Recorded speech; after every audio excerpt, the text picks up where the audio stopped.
Today's lecture is on political neutrality. So last week, or 2 weeks ago, I guess, we talked about like armed neutrality, which is more from like, the military perspective and things like that. But if you haven't noticed, relatively the last 50 years of human history has been relatively much more peaceful, and like Europe hasn't really been engaged in much like armed warfare. Yet still Switzerland's considered like a you know haven of neutrality, and so that's mostly because of their resistance to joining a lot of international unions, such as the European Union or the United Nations even. So this lecture will be talking a bit about that. So yeah, the attendance link is at the bottom, and then also we'll be discussing like a lot of like other world events as well that are pretty related, such as things like Brexit and the current political situation in Catalonia right now. So yeah, just a recap of like a quick like piece from the last lecture. If you remember, the Switzerland actually joined the League of Nations in 1920, but and it purposefully asked for no military obligations, which was like a special thing granted to it. And the League of Nations was actually headquartered in Switzerland, but Switzerland ended up leaving right before World War II broke out due to restrictions being placed on trade. Basically, the League of Nations was saying that, oh, you can't continue your trade with Germany, and Switzerland kind of said, no, we want to maintain free trade. And so they left with that. The poster on the right is a propaganda poster that was used in Switzerland in order to like get people like agreeing to join the League of Nations, because once again, to join the League of Nations they had to go through a referendum process. So yeah, so what are the goals for Swiss foreign policy, right? The government puts out these like 5 main pillars of their Swiss foreign policy. So basically, they want to play an active role in preventing violent conflict throughout the world, and that includes like strengthening the rule of law, supporting democracy, and resolving conflict through dialogue. They have a legacy of respect for human rights. It's been an active campaigner for these causes for a long time, which we'll be mentioning a little bit later. It actively contributes to the development of international environmental system. It includes agreements on climate, biodiversity, chemicals, as well as the protection of water and forests. It was one of the original promoters of the idea of setting global environmental targets, and it introduced it was a huge proponent of global tax on carbon dioxide emissions.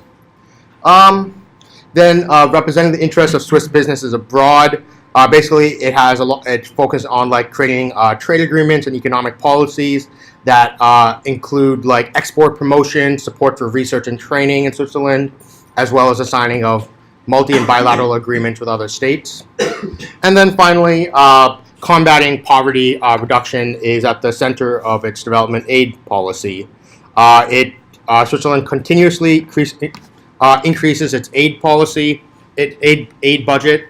And at the core of the development aid policy is self-sufficiency, good governance, and the development of the private sector. So a lot of Swiss like foreign aid, it has a lot of like it has to go to private companies within the countries that it's aiding rather than to the government.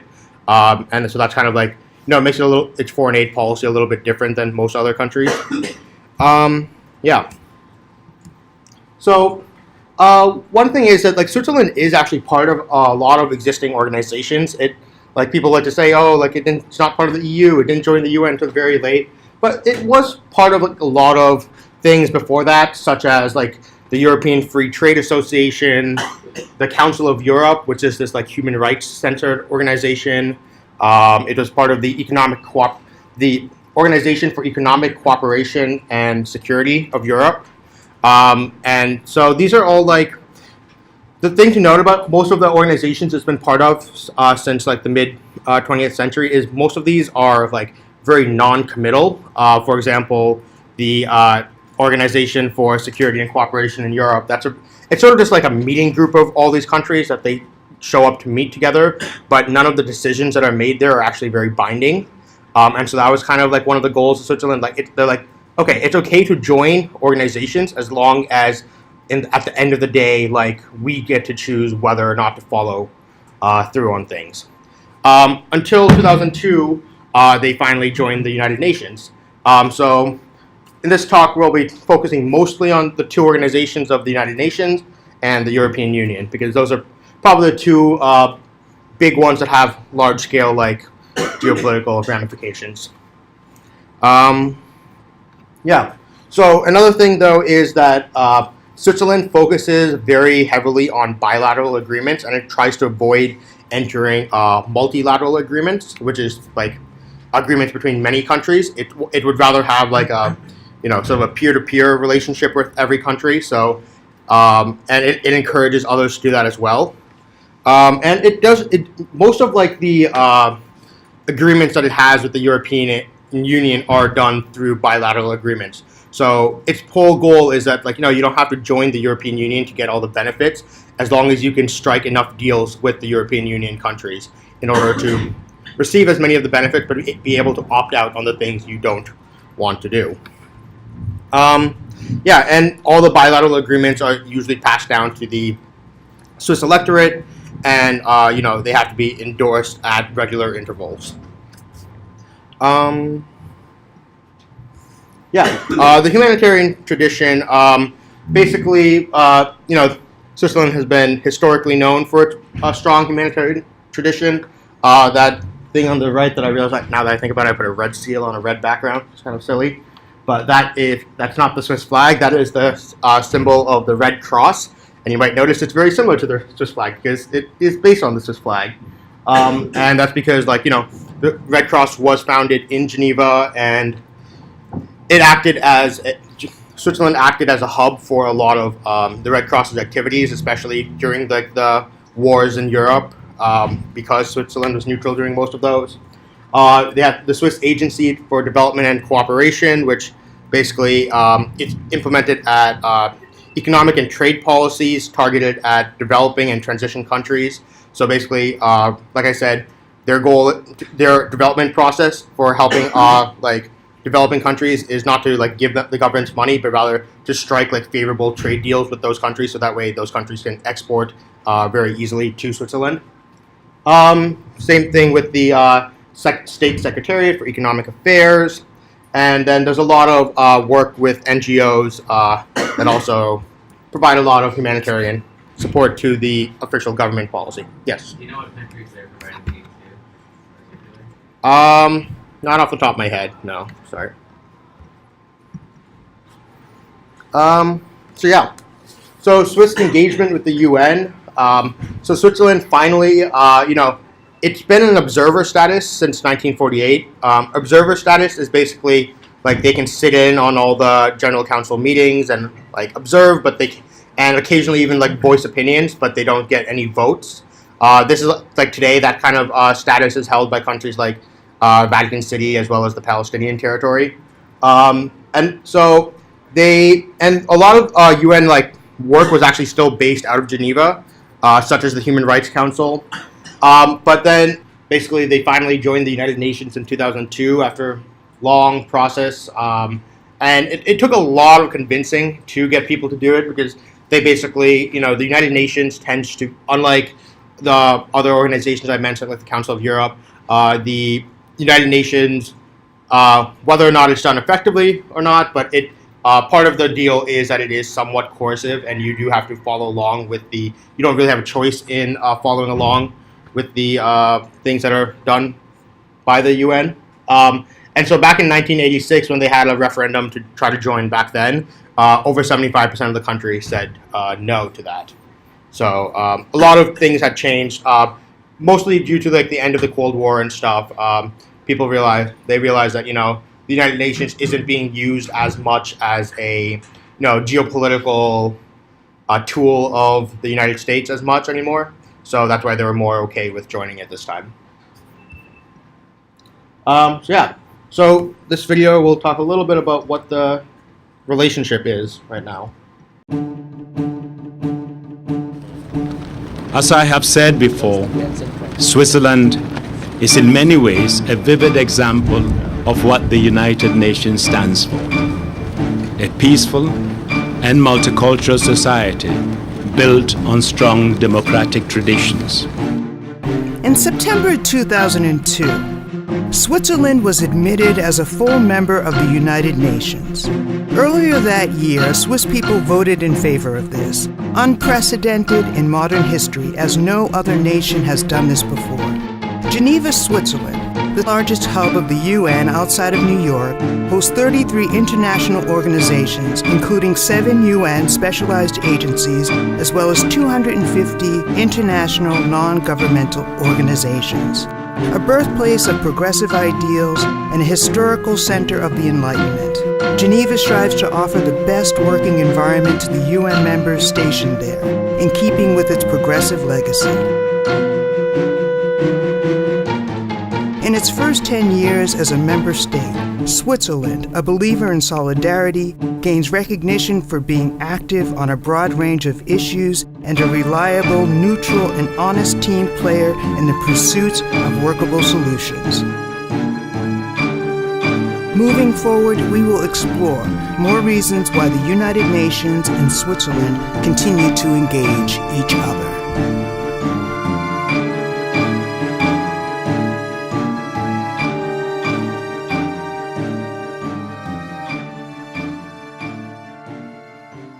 With 193 member states, no other organization enjoys greater universality and therefore legitimacy than the UN. Moreover, the UN is a unique marketplace of ideas and initiatives, a place where global norms and frameworks are developed and shaped.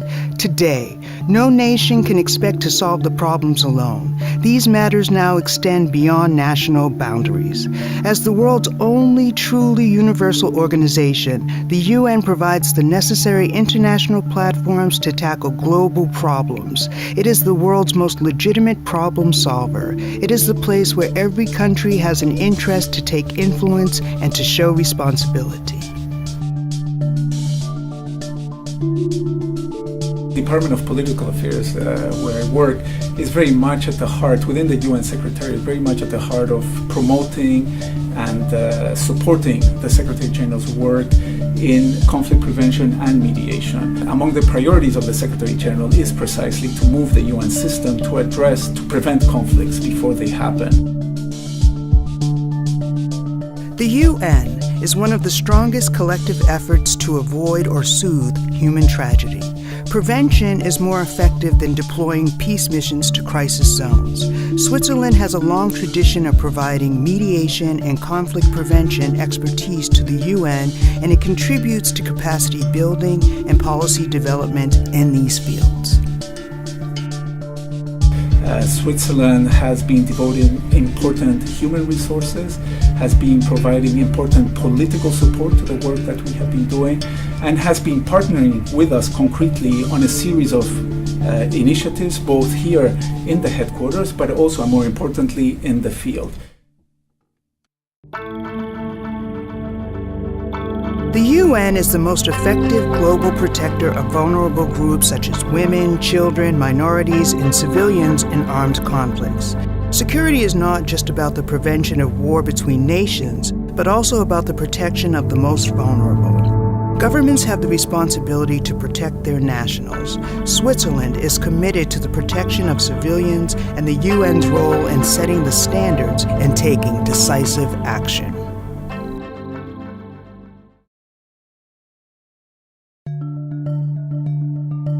Without basic human rights, there can be no sustainable peace nor development or prosperity. Switzerland played a major role in the creation of the Human Rights Council in Geneva in 2006. It is endowed with special apparatus such as the Universal Periodic Review, which makes it possible to carry out periodic inspections of the human rights situation in UN member states and discuss critical questions and recommendations in open hearings. Only 10 years ago, this would have been considered impossible. We are working at UN Women to deliver the promise of the UN to create a world where everyone is equal, where men and women have the equal opportunities and rights that they deserve. We're working for a world free of violence, for women, for children, of course for men too. Equality is at the core of a peaceful and prosperous society. Women are instrumental in the processes of conflict prevention, peacekeeping, conflict resolution, and building towards sustainable peace. We have a very strong and important partner, Switzerland, because of the strong support and struggle for human rights and women's rights worldwide. Switzerland was one of the most anti UN countries, and didn't want to get involved for the longest period of time. And then since getting involved, just about 15 years ago, they've actually become one of the most active members of the UN, hosting one of the two, the second biggest UN headquarters in Geneva. But they tend to try to stay out of the political arena of the UN, and they try to focus more on the humanitarian side of the UN efforts. And that was kind of a huge reason that they joined. They saw it as a platform in which they can use their, give their help to humanitarian efforts. So yeah, we'll talk now more about the EU. And this video, I think, before we can talk more about Switzerland's role in the EU is very complicated. And so this video will hopefully explain a little bit about how the EU works. So that way we can actually discuss what Switzerland's, where it fits into the entire thing. Where is the European Union? Obviously here somewhere, but much like the European continent itself, which has an unclear boundary, the European Union also has some fuzzy edges to it. To start, the official members of the European Union are, in decreasing order of population, Germany, France, the United Kingdom, Italy, Spain, Poland, Romania, the Kingdom of the Netherlands, Greece, Belgium, Portugal, the Czech Republic, Hungary, Sweden, Austria, Bulgaria, Denmark, Slovakia, Finland, Ireland, Croatia, Lithuania, Latvia, Slovenia, Estonia, Cyprus, Luxembourg, and Malta. The edges of the EU will probably continue to expand further out as there are other countries in various stages of trying to become a member. How the EU works is hideously complicated and a story for another time, but for this video you need know only 3 things. First, countries pay membership dues, and second, vote on the laws they all must follow, and third, citizens of member countries are automatically European Union citizens as well. This last means that if you're a citizen of any of these countries, you are free to live and work and retire in any of the others, which is nice, especially if you think your country is too big or too small or too hot or too cold. The European Union gives you options. By the way, did you notice how all 3 of these statements have asterisks attached to this unhelpful footnote? Well, get used to it. Europe loves asterisks that add exceptions to complicated agreements. These 3, for example, point us towards the first bit of border fuzziness with Norway, Iceland, and Little Liechtenstein, none of which are in the European Union, but if you're an EU citizen, you can live in these countries, and Norwegians, Icelanders, or Liechtensteiners can live in yours. Why? In exchange for freedom of movement of people, they have to pay membership fees to the European Union, even though they aren't a part of it, and thus don't get a say in its laws that they still have to follow. This arrangement is the European Economic Area, and it sounds like a terrible deal were it not for that asterisk which grants EEA, but not EU members, a pass on some areas of law, notably farming and fishing, something a country like, say, Iceland might care quite a lot about running themselves. Between the European Union and the European Economic Area, the continent looks mostly covered, with the notable exception of Switzerland, who remains neutral and fiercely independent, except for her participation in the Schengen area. If you're from a country that keeps her borders extremely clean and or well patrolled, the Schengen area is a bit mind-blowing because it's an agreement between countries to take a meh approach to borders. In the Schengen area, international boundaries look like this. No border officers or passport checks of any kind. You can walk from Lisbon to Tallinn without identification or the need to answer the question business or pleasure. For Switzerland, being part of Schengen but not part of the European Union means that non-Swiss can check in any time they like, but they can never stay. This kumbaya approach to borders isn't appreciated by everyone in the EU, most loudly the United Kingdom and Ireland, who argue that islands are different. Thus, to get onto these fair isles, you'll need a passport and a good reason. Britannia's reluctance to get fully involved with the EU brings us to the next topic, money. The European Union has its own fancy currency, the euro, used by the majority but not all of the European Union members. This economic union is called the Eurozone, and to join, a country must first reach certain financial goals, and lying about reaching those goals is certainly not something anyone would do. Most of the non-Eurozone members, when they meet the goals, will ditch their local currency in favor of the euro, but 3 of them, Denmark, Sweden, and of course the United Kingdom, have asterisks attached to the euro section of the treaty, giving giving them a permanent opt-out. And weirdly, 4 tiny European countries, Andorra, San Marino, Monaco, and Vatican City, have an asterisk giving them the exact reverse, the right to print and use euros as their money despite not being in the European Union at all. So that's the big picture. There's the EU, which makes all the rules, the Eurozone inside of it with a common currency, the European Economic Area outside of it where people can move freely, and the selective Schengen for countries that think borders just aren't worth the hassle. As you can see, there's some strange overlap with these borders, but we're not done talking about complications by a long shot, once again, because empire. Alright, empire doesn't really matter because Switzerland never bothered to do an empire, so whatever. Okay, cool. So now that you understand a little bit of like, hopefully that chart was a little bit useful of seeing like what the different layers of like EU membership are. And so basically, Switzerland was considering joining the European Economic Area back in 1992. And that was like the one where like with like Iceland, for example, where you still have to pay the membership dues and everything, but you do get some benefit. You get the free movement of people, and you also get the benefits. You get to like avoid following some of the laws that apply, and so you get a little bit more control over your own stuff. And it was highly expected that Switzerland would actually join, but and so it was a huge shock and surprise when most of Switzerland actually voted to even avoid joining the economic area back in 1992. Back then, so 1999 though, they did finally agree to join in on free movement of labor without joining the European Economic Area, which was also reversed once again later in the 21st century. I forgot the exact year, sorry. But importantly to note that what's really important is that Switzerland did join the Schengen area in 2004. So that means that you can cross into the border from Germany to Switzerland or France to Switzerland without ever paying, like, without having to go through any sort of border security. This is something that's come up for a lot of contention lately, and a lot of people in Switzerland are kind of calling for the reversal of that decision, but whether that happens is yet to be seen. So yeah, like I said, so these are like just a list of some of the many bilateral agreements that Switzerland has with the EU. So just because like Switzerland isn't part of the EU doesn't mean they don't actually end up having to follow a lot of the same regulations. But the difference here is that they basically get to like, compromise and like opt in or out onto different things. Yeah. So this is back in a few years ago, I think 2012, I think they had a referendum on whether to join the EU, and this was actually pretty contentious.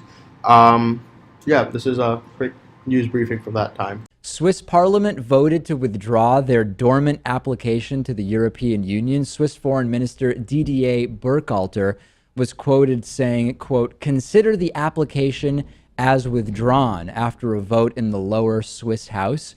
The thing about this is that the application was already invalid or dormant, so this is more of a technicality. You might remember that back in 1992, the Swiss opted not to join the European Economic Area, as they now have access to the European Union's single market, and the Swiss government saw joining the EEA as a sort of precursor to joining the EU. We've talked about the benefits and drawbacks. Of course, the advantage that Switzerland has sort of negotiated is through treaties, they have a lot of the effective benefits of being essentially part of the European Union, while they're not bound to a lot of the financial restrictions, and they've been basically completely insulated from the financial crises involving the euro, involving Greece, involving some of the other countries. So I think this is pretty interesting and not a stupid move by Switzerland, which, quite frankly, Louis, is pretty savvy financially, as we've spoken about with economist Richard Wolff.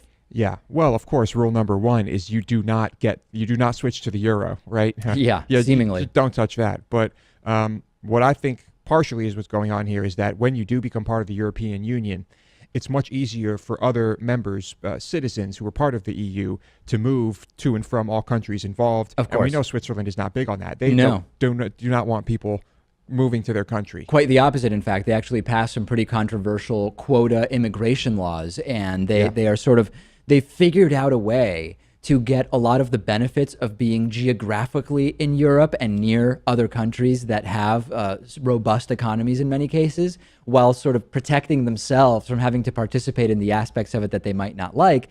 And of course, Switzerland is unique in some ways, Rachel, as I know you're familiar with. It's a smaller country. It allows them to do things that not every country can do, that there are tax-free trading opportunities that are restricted only to members of the EU, which Switzerland actually seems okay to not participate in. And as a result, Switzerland is very expensive, but it's also a pretty good place to live if you are earning Swiss wages.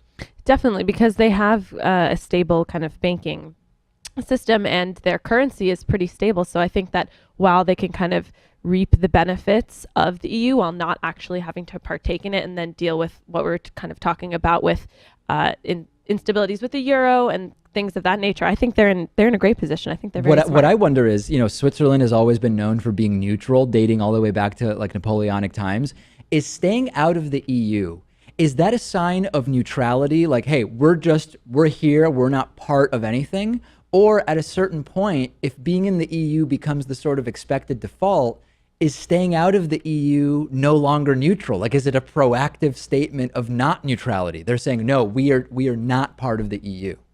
It's right now, I would call it an act of neutrality. You would? I would. So yeah, that's kind of one of the things that actually had, like, the whole free movement of people and joining the Schengen area. That was kind of a concession that Switzerland had to make as part of their bilateral deal, where they wanted to join the common market, which means no trade barriers between European countries. But in order to get into this common market, the European Union said you have to join the Schengen area as part of that deal. So that's kind of why Switzerland's part of the Schengen area. And that's what this video will discuss. A beautiful alpine country in the heart of Europe, but not in Europe. A paradox? Not really. It's just because the Swiss decided long ago not to join their neighbours in the club known as the European Union. Another way of looking at it, Switzerland wants its cake and to eat it too. That's why it's agreed a lot of deals with the EU, so the Swiss can enjoy the best of both worlds. The deals, or bilateral treaties, facilitate everything from trade to transport, science projects, and visa-less travel around Europe. But then there's this very Swiss thing called direct democracy that at times can throw a spanner in the works. Let's go back nearly a quarter of a century to look at a key event. That's when the Swiss voted no to joining the European Economic Area. What's that? The EEA is kind of like the EU, but a little larger, allowing non-EU members to participate in the EU's internal market. But Switzerland didn't want any part of that, so it set off on the bilateral path, wheeling and dealing to create its own special relationship with the European club. In 1999, it agreed to the free movement of people with the EU. That means the Swiss could join EU citizens in deciding where in Europe they wanted to live and work. Switzerland's borders disappeared. But 15 years later, the Swiss returned to the ballot box, and a majority of them decided this wasn't such a good idea after all. From 2017, the Swiss government should reintroduce quotas on foreign workers. The EU was not pleased. It froze Switzerland out of an important science program, Horizon 2020, and its Erasmus Plus student exchange scheme. It could get worse. If the Swiss can't find a way of imposing foreign labor quotas that is acceptable for the EU could tear up all bilateral treaties. Always being on the outside looking in has other disadvantages. Switzerland has no say in EU policy, but must introduce new regulations to mirror regulatory changes in the EU. For instance, Switzerland is planning several changes to its financial services laws to ensure that its banks can continue to have access to the EU financial system. It must also keep in lockstep with revisions to the EU energy market in the hope that it can access cheaper electricity from Europe in the future. Switzerland will remain in the heart of Europe, but it will never be at the heart of the European Union with unforeseeable consequences.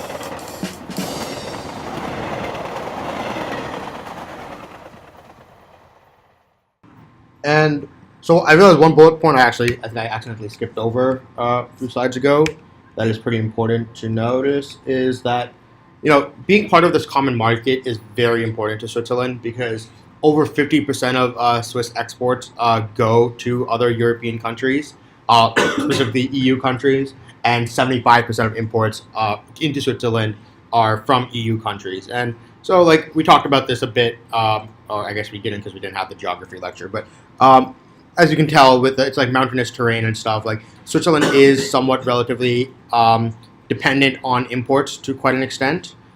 They do have a large, they have enough agriculture to sustain their entire country, their whole own country.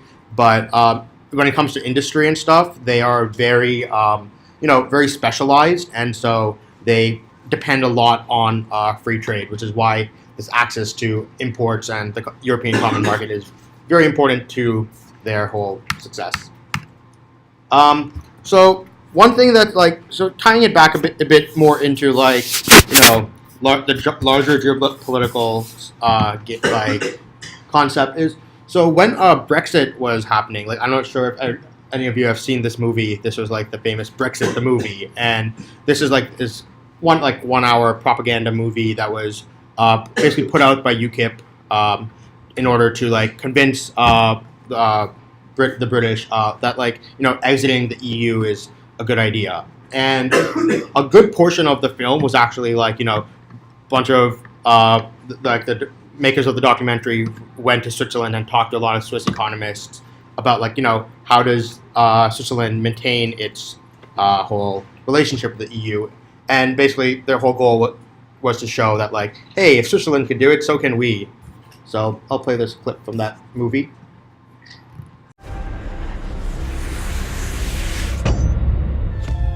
But if we left, would we cope? Are we too small? If we're outside the EU, will anyone trade with us?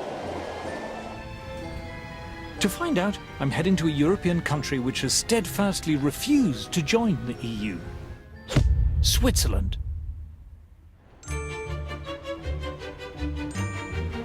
It's very pleasant arriving in Zurich. The station's lovely. The bit round it's lovely.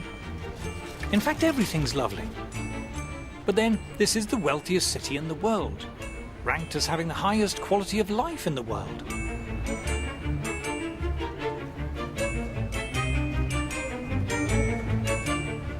All the cliches are true.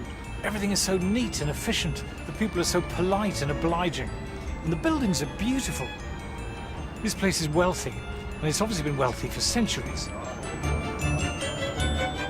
I want to know how the Swiss are managing to cope without the glorious benefits of EU membership.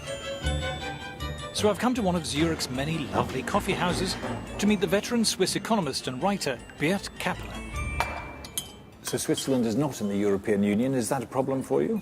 No, because Switzerland has free trade agreements with many countries in the rest of the world, with Japan, China, Latin America. We're told we need to be in the EU for trade. But Swiss exports per head are 5 times higher than ours. In fact, they're about the most successful exporting nation in the world. Then we're told we need to be in the EU for jobs. We have a very high labor market participation. 83% of all people in working age work. That's much higher than the rest of Europe. Switzerland has one of the lowest unemployment rates in the world, lower than any country in the EU.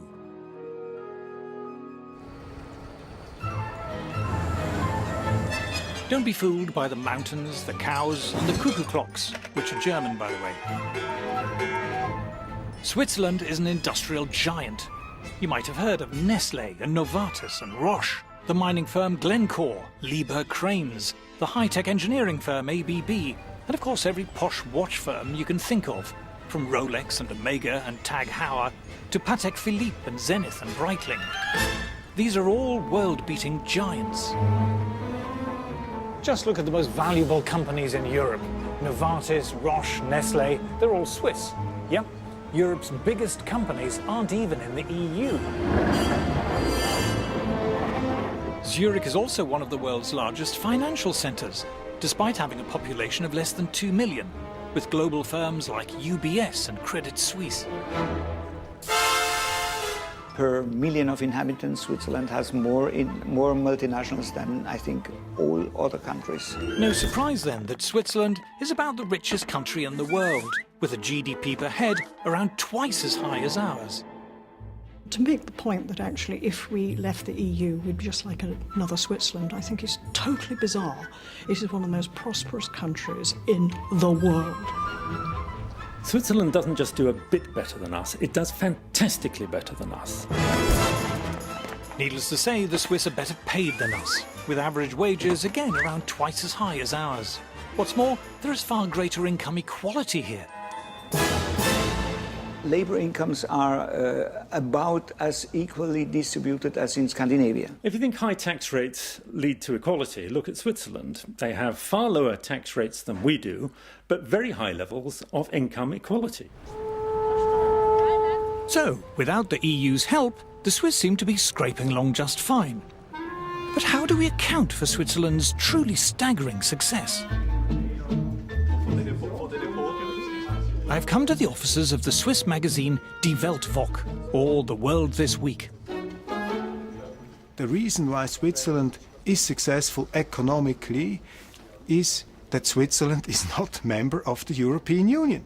In the EU, it's politicians and bureaucrats determining what the people have got to do. I mean, it's a top-down system in the EU, and Switzerland is, I would say, the epitome of a bottom-up system. Switzerland is the perfect opposite to the European Union's crumbling model. Switzerland is a kind of super-democracy, far more democratic than Britain, let alone the EU. Switzerland's one of the oldest constitutions in the world, and it's one of the most democratic. It's not up to the Prime Minister whether a referendum should be held, it's up to the people. You get 50,000 signatures and they have to hold one. The people in Switzerland decide everything. It's very different to elite conception of politics where an enlightened elite decides and knows better. Here the people knows better and politicians have to conform. Why is the Swiss state successful? Because our politicians are forced to fulfill the interests of the people. Key to their success is the fact that their class of bureaucrats and politicians, if you will, is kept on a much tighter rein and much greater control by the public. You simply cannot get away with the kind of grandiose plans that you find, say, in France. In Switzerland, the Swiss public simply will not tolerate that. The Swiss economy ranks as one of the least regulated in the world. And according to the EU itself, Swiss industry is also Europe's most innovative. Too much regulation stifles innovation, limits creativity, and so we think this should be the foremost endeavor of politicians to eliminate regulations and not to create them. Switzerland is one of the least regulated economies in the world, and it's also one of the richest countries in the world. This is no coincidence. Do it like the Swiss, have some arrangements with Europe, but be independent and look to the world. Obviously that video has a lot of bias, but essentially, like, the whole point, what they were trying to push here is that, you know, you don't have to be part of the European Union to be part of the common market. And, you know, also the European Union, it acts as a common market for only Europe, but then it actually places trade restrictions on trade with outside of Europe. And so what Switzerland's point here is that, like, sure, we'll do a bilateral trade agreement with Europe, but we don't want to be prevented from doing trade agreements with, like, other countries outside of Europe. And they have, like, a lot of trade agreements with China, Japan, Canada, the US. They kind of try to play with everyone. We're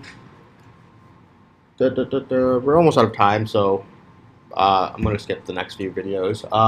This one was mostly about kind of the whole, he's basically a Swiss citizen, and he's basically, like, replying to the movie, and he's basically trying to say that, like, yeah, like, it is good that we're not in the EU, but it's not as, like, rosy a picture as, like, you're painting it, because of a lot of the things, like, you know, we don't actually have full control over a lot of things. Part of Brexit, the movie, the whole point was to show that, like, the EU places a lot of restrictions on, like, manufacturing and stuff. And Switzerland, and this guy's basically saying that, hey, look, like, we also have to, like, follow the same restrictions and stuff, because otherwise we wouldn't be able to trade with the EU. Hello, my name is Samuel Knopf. and I just watched Brexit, the movie. And the movie talks a lot about Switzerland and actually as a model for the UK to follow, because it's a country that is doing well and is outside the EU. Now, as you can hear from my accent, maybe, I actually am Swiss, and I'm afraid I have to tell you that the movie is not giving you the full picture.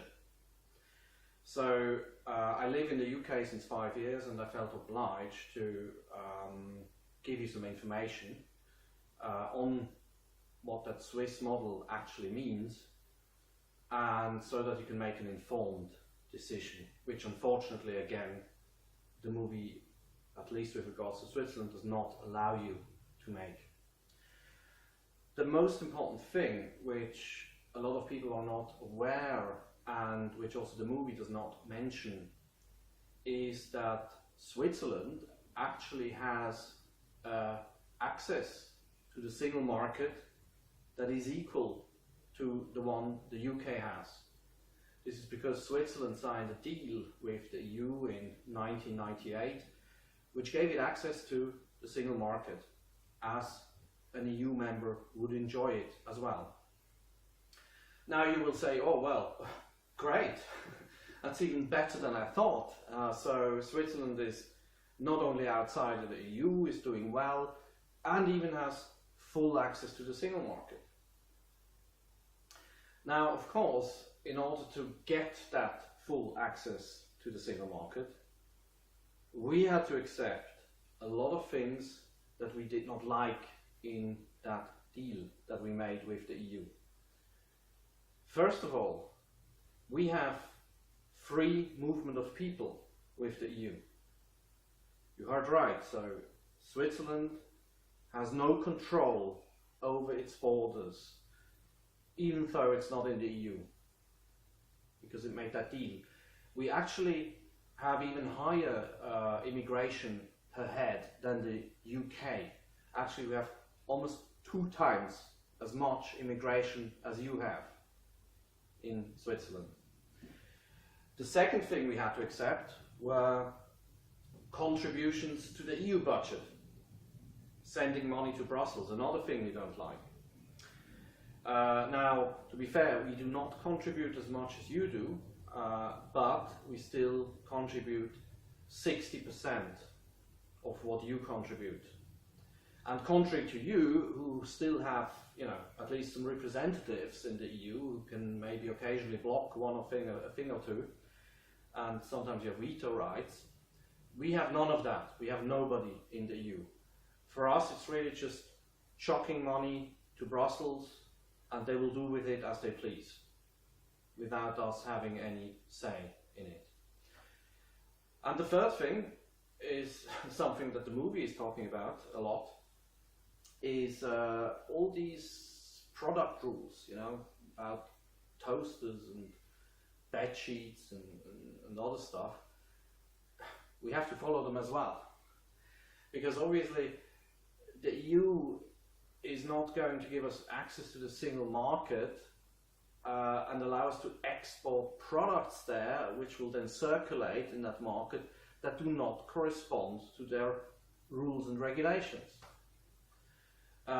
So again, we have to follow not all, but most of these product rules as much as you have to follow them. And again, the difference is we have no say in what they are. We just get the documents from Brussels and then we implement them in our own laws. Now, so this is the Swiss model as it is today. And you wonder, well, I didn't know that, but why did Switzerland accept such a deal? Okay, they have access to the single market, but they have all these things we don't like: free movement of people, lots of immigration, money, sending money to Brussels, all these regulations. They have all these things which we don't, why we want to leave the EU. So why did you guys accept a deal like that. And especially because we, like you, we are a very good customer of the EU. We buy more from them than they buy from us. And like you, we also thought, oh, surely the EU will beg us and crawl to us and want to make a deal with us where they can export into our market freely, and they will not ask any precondition for that. But that didn't happen. We waited 10 years, but the EU remained stone hard. There was no way we could get access to the single market without accepting free movement of people, contributions and regulations. So then you wonder, well, okay, but why did Switzerland then make a deal at all? Why did they just not trade with the EU without a free trade agreement? And that's a very good question, because especially if you think about the political background in Switzerland, in particular with regards to immigration, if you think the English don't like immigration, then you haven't been to Switzerland yet. I mean, the Swiss really don't like immigration. The equivalent of UKIP in Switzerland is the largest party, has the most seats in parliament in Switzerland. The equivalent of Nigel Farage is Minister of Defense in the government. So why did we accept that deal? If we dislike the things so much that are in this deal. And the reason is that we were so fed up with the 10-year-long recession that we had in the 90s while we were outside the single market. The longest ever recorded recession in OECD history is Switzerland in the 90s outside the single market. It was a really bad time. I was there. My parents' business went bankrupt. We almost lost our house. It was not a good time. And people were so fed up with it, of having just this constant depression, that they, in the end, accepted even free movement of people, just to change the situation. And now you may say, yeah, okay, wait a minute. But that could all have been a coincidence. I mean, the Swiss were stupid. They just believed they had a recession because they were outside the single market, and they accepted that deal for nothing. You know, it would have improved anyway. Now, yes, of course, I mean, it could be a coincidence, but it's very, very unlikely, because the fact that whilst we were the only country, the only wealthy Western European country outside the single market in the 90s, that we had a recession, and as soon as we signed the deal in 1992, growth picked up again. The fact that Austria, who signed the European Economic Area Treaty in 1992, which we rejected at the time, had happy boom times because after they joined the single market. The fact that Sweden, Finland, all the other former EFTA countries that were in these small, rich Western European countries, all of them had happy boom times after joining the single market. I mean, that all of that is a coincidence is not impossible, but extremely, extremely unlikely. I mean, it's not even 10%.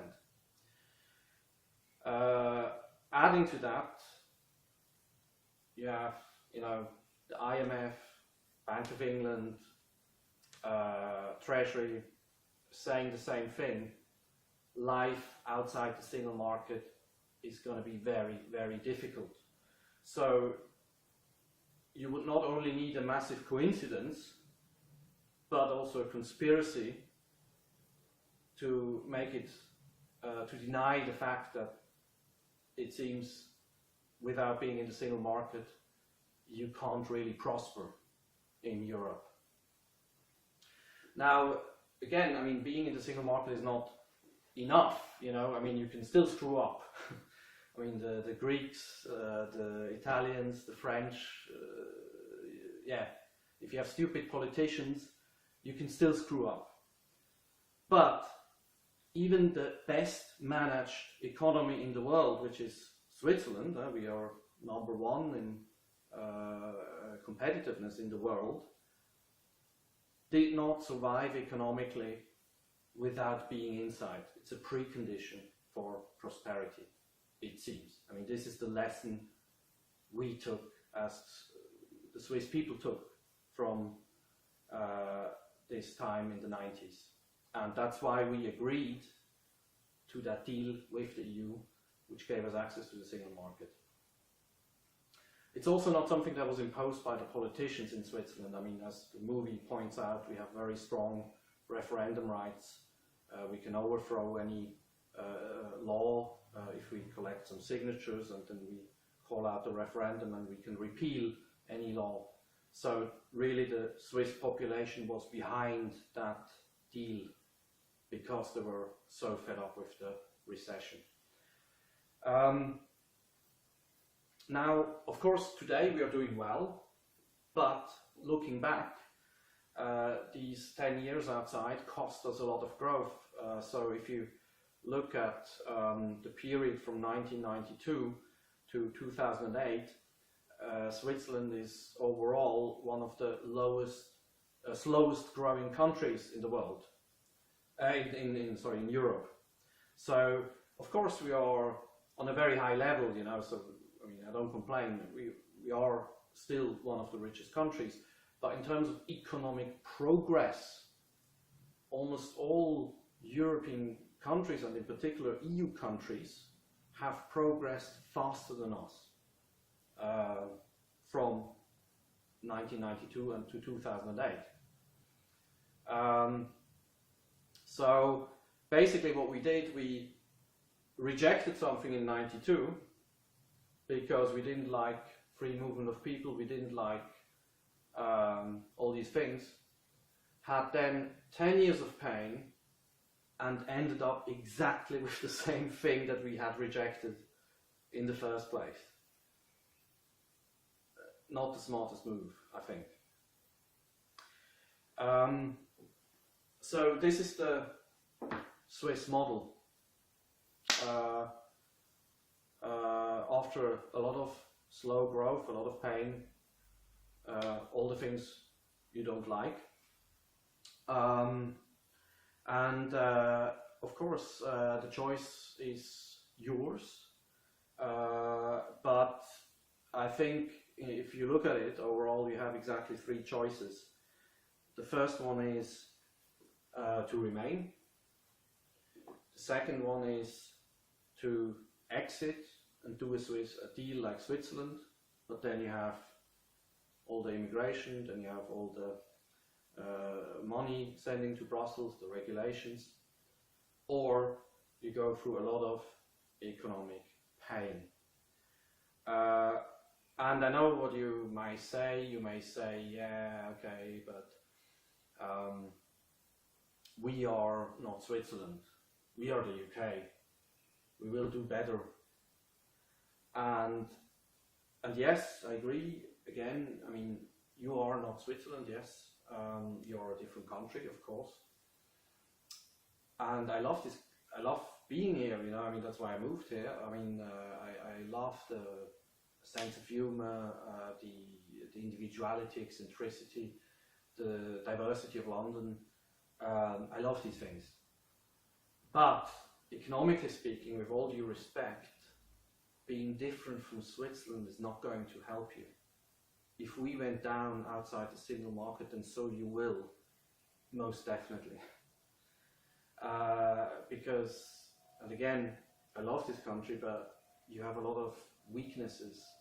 You have a trade deficit, you have massive debt, both public and private. You have a lot of high tax. You have too much. You have the housing bubble. If it pops, it's going to wreak havoc. So you're in a much weaker and shakier ground than we were at the time, and we got a 10-year-long recession just for not joining. So you can about imagine what's going to happen to you if you leave. It's not going to be pleasant.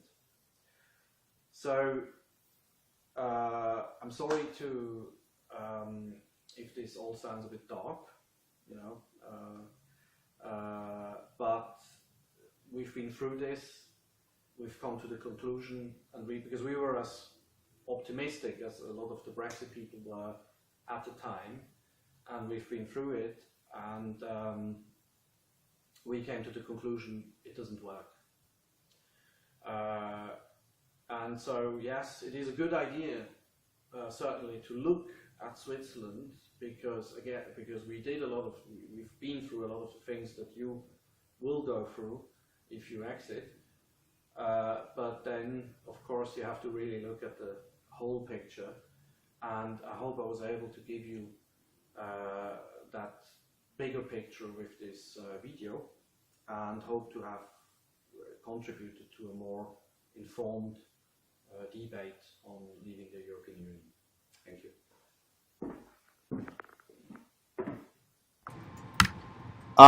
So yeah, that's it. Sorry, I was late today. I couldn't finish the entire lecture, but yeah, homework will be the 1-paragraph response on questions that I will send out over email, and then the reading is this.